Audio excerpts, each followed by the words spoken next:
Good day, ladies and gentlemen. It is 6 p.m. here in Cairo. Time to have a look at the news bulletin from Channel 2. My name is Amal Mukhtar. I have all the pleasure to be accompanied with my colleague Basma Taha. Hello, Basma. Hello, Amal. Thank you so much. And the viewers, starting off with the main headlines. Welcome back. The news in detail. Prime Minister Mustafa Madbouli today asserted Egypt's keen interest in boosting bilateral ties with Estonia, particularly on the economic level. The Prime Minister made these remarks in a meeting with Estonian President Alar Karis, who hailed the fruitful talks he had with President Abdel Fattah al-Sisi yesterday. The Estonian guest also said he is looking forward to holding business partnership with Egypt, given its competitive advantages in the communication and information technology field. He also expressed hope to increase cooperation in the tourism field, as Egypt is the fourth favorite destination of the Estonian people.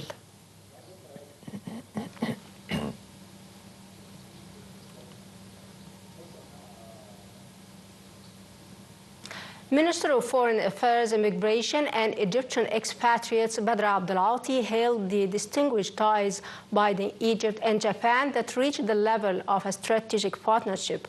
Egypt's top diplomat remarks were made during his meeting with Tokyo Governor Yoriko Kowiki on the sidelines of her current visit to Egypt to participate in the World Urban Forum. Foreign Minister Abdelati said that Egypt and Japan have many fields of cooperation, expressing high appreciation to the Japanese contribution in a number of mega important projects in Egypt.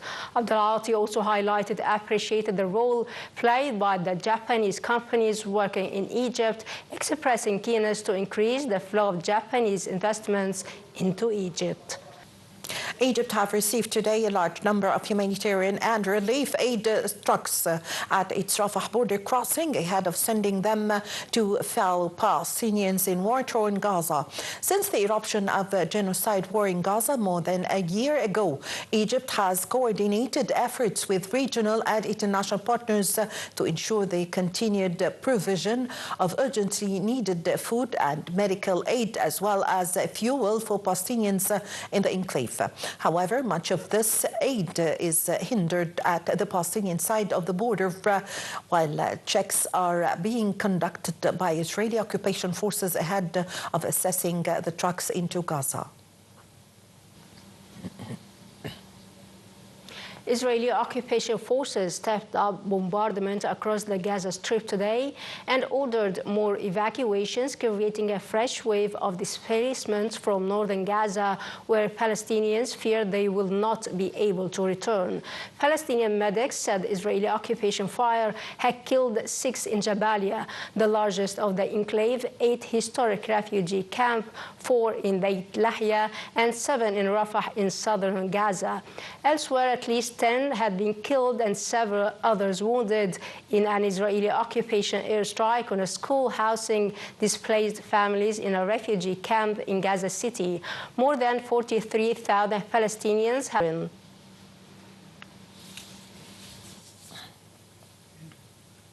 In Tulkarm refugee camp of the West Bank, Israeli occupation forces shot dead a Palestinian man during a raid as an Israeli occupation drone had wounded 5 other people, including a mother and her son.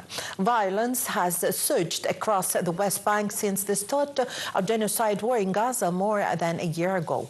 Hundreds of Palestinians, including fighters, stone-throwing youths, and civilian bystanders, have been killed in frequent clashes with Israeli occupation forces or by illegal settler attacks. The Palestinian Health Ministry put the number of killed Palestinians in the West Bank at 775, including 167 children.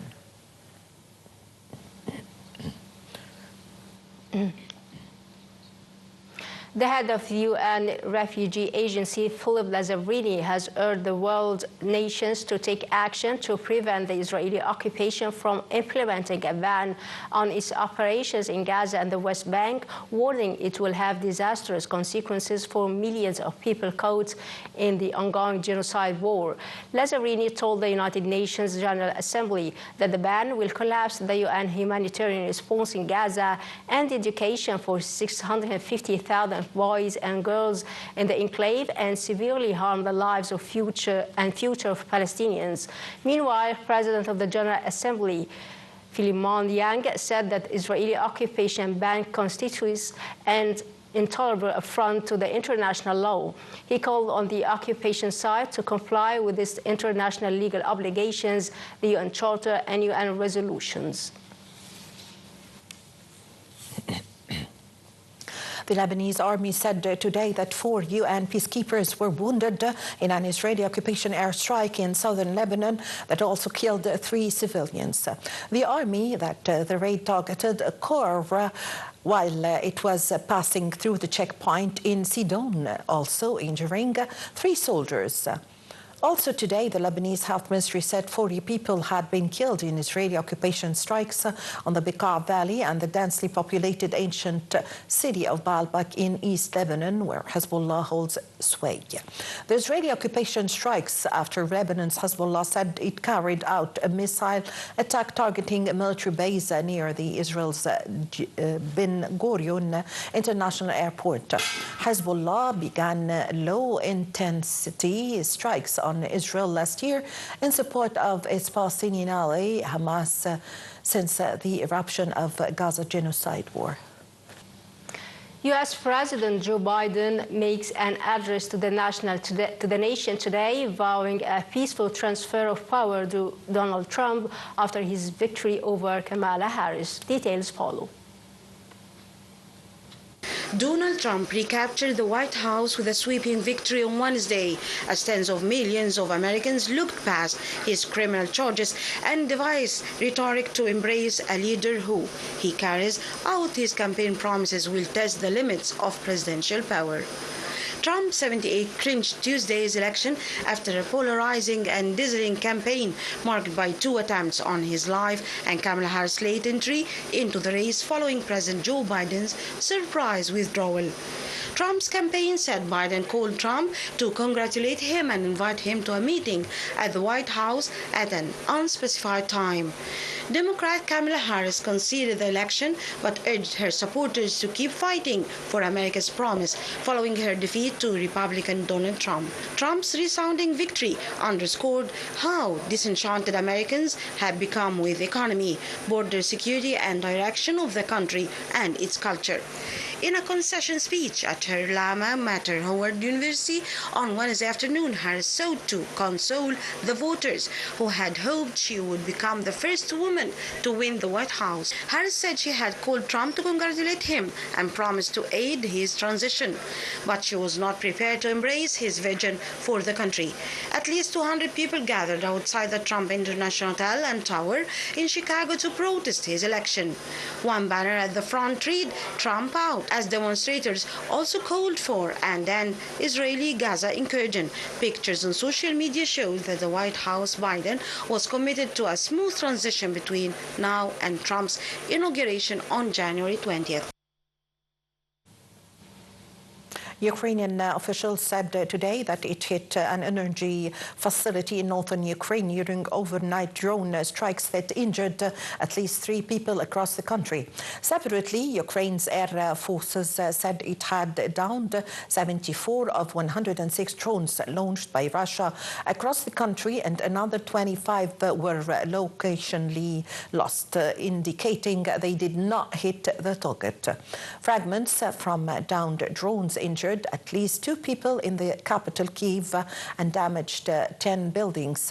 Large-scale drone attacks have become a nightly danger for Kyiv residents over the past month as Russia increased the number of drones launched against Ukraine.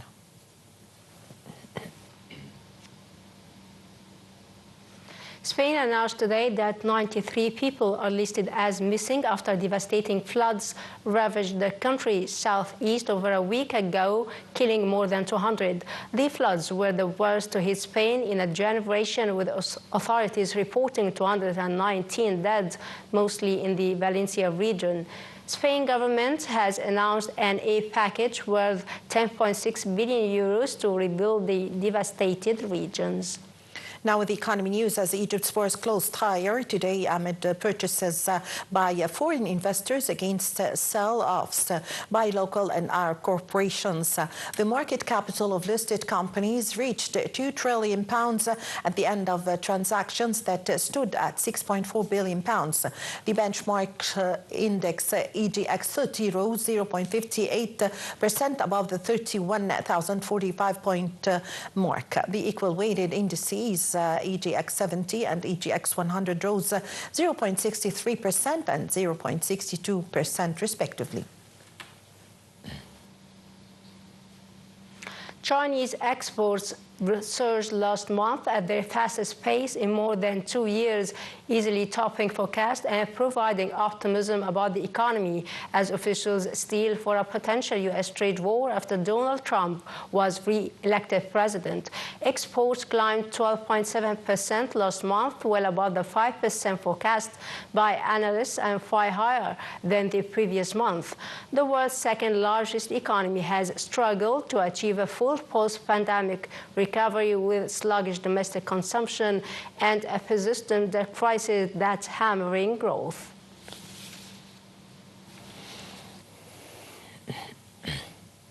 Oil prices managed to sustain earlier losses and rose today, supported by risks to oil supply from a Donald Trump presidency and a hurricane building in the Gulf Coast.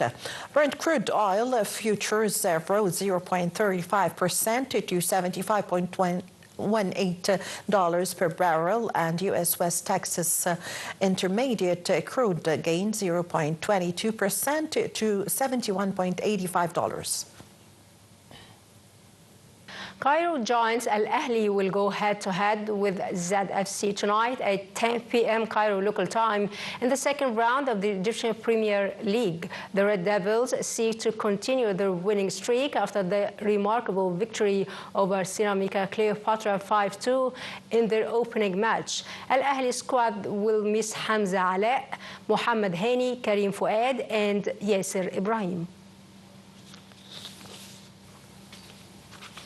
Inter Milan maintained their unbeaten strut in the Champions League with 1-0 win over Arsenal as the Gunners suffered their first defeat in the competition this season.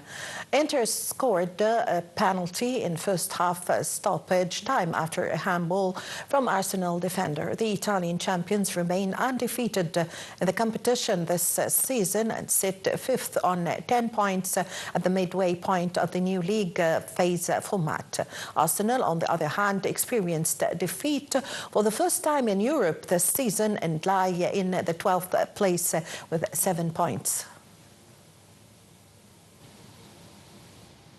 Paris Saint-Germain's disappointing Champions League campaign continued as they slumped to a 2-1 home defeat by Atletico Madrid that left the league well leaders in the elimination zone. On 4 points from as many games, PSG are 25th in the 36-team league, while Atletico move out of the red zone with 6 points. PSG next travel to Bayern Munich and RB Salzburg, while Atletico plays Sparta Prague away and Slovan Bratislava at home. Well, with this, my dear viewers, we come to the end of the news bulletin from Channel 2. My name is Amal Mukhtar. I'm accompanied with my colleague Basma Taha. Thank you very much, Basma. Thank you so much, Amal, and thank you so much, our dear viewers.